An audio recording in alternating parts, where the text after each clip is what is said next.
المتسابق التالي ومن قطر إلى سلطنة عمان أحمد الكلباني، أرنا وطنك بعينيك الجميلتين. تفضل.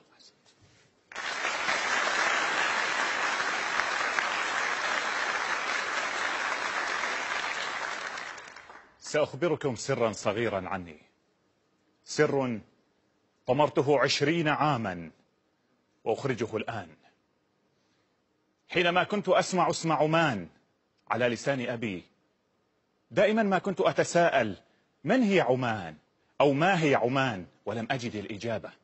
حتى حينما أدخلني المدرسة لم أعرف الإجابة، ولكنني ولسبب لا أعرفه أحببت أن أطلق اسم عمان على كل الأشياء التي أحبها.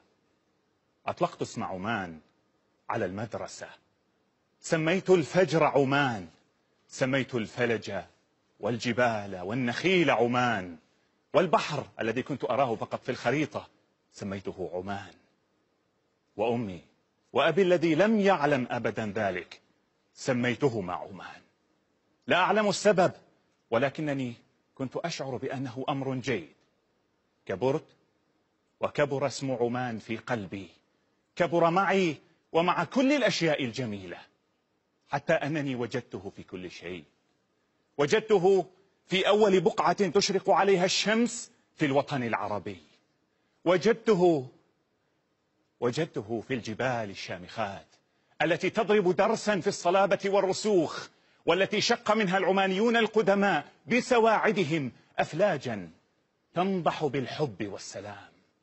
وجدت اسم وطني عمان في القلاع والحصون التي شيدها العمانيون، شيدوها من طينه كي يحضنهم هذا الوطن حينما تدور عليهم الدوائر.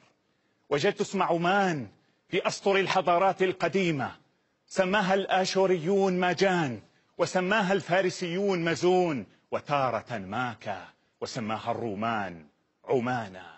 وفي جزء صغير منها سماها الفراعنة بلاد بونت، لأنهم كانوا يجلبون اللبان منها غذاء لآلهتهم. وجدت اسم عمان في رسالة رسول الله صلى الله عليه وسلم لهم حينما أسلموا طوعا رغبة في الحب والسلام.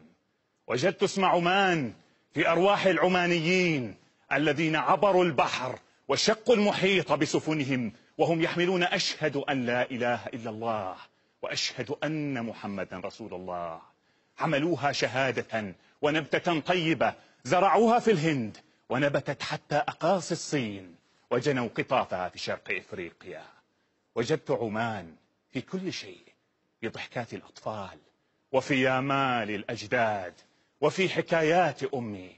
وجدت عمان في قلبي، وأجدها دائما تعبق كرائحة البخور اللباني، كرائحة البخور الظفاري، ودائما كالحلم يدرك بعضه والبعض تقصر دونه الرؤيا. مر 20 عاما على هذا السر يا عمان، مر 20 عاما وكبر هذا الطفل يا عمان، وكبر اسمك في قلبه. أحبك يا عمان، هذا وطني.